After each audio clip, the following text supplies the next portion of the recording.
La Coupe du Monde au Qatar vient de débuter et avec la popularité grandissante des émissions de débat d'après-match, les consultants et les journalistes spécialisés sont devenus de véritables stars. À la radio, plusieurs se sont fait un nom, à l'image de Daniel Riolo, connu pour avoir des avis souvent tranchés. À la télévision, plusieurs émissions s'intéressent au sport préféré des Français et parmi les consultants les plus populaires, on retrouve un ancien footballeur de grand talent, Samir Nasri. Le natif de Marseille, qui a longtemps évolué à l'homme avant de partir à l'étranger, fait partie des consultants de luxe de Canal+ et on le retrouve souvent aux côtés d'Hervé Matou dans le Canal Football Club. L'ancien joueur n'a pas sa langue dans sa poche et il y a quelques jours, il s'est exprimé sur la blessure de Karim Benzema, forfait pour le mondial, en pointant du doigt les responsables selon lui.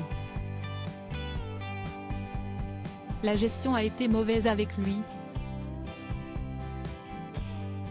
On n'avait pas forcément besoin de Benzema pour l'Australie, la Tunisie ou le Danemark.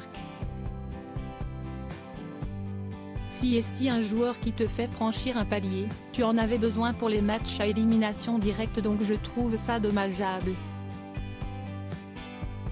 Il ne fallait pas le pousser, indiquait-il lors de l'émission, fustigeant donc l'attitude de Didier Deschamps envers le tout récent Ballon d'Or. Si est ce qui m'a façonné en tant qu'homme et en tant que joueur lundi dernier, Samir Nasri était l'invité de la célèbre émission En aparté, diffusée sur Canal+ et la journaliste est revenue sur un épisode sombre de la vie de l'ancien joueur de 35 ans. En 2008, il attrape une méningite et il manque de mourir comme l'indique Nathalie Lévy, avant que le consultant n'acquiesce. Si est ce qui m'a façonné en tant qu'homme et en tant que joueur. J'ai appris que dans ce milieu-là, on n'a plus des copains de travail que de véritables amis, poursuit l'ancien joueur d'Arsenal. Dans son malheur, il tient malgré tout à remercier deux personnes en particulier, l'ancien président de l'OM, le regretté Pape Diouf et Louis Acariès. Ils m'ont envoyé des fleurs chaque jour à l'hôpital, ils ont appelé mes parents pour prendre de mes nouvelles. Je ne l'ai jamais oublié, conclut-il avec émotion.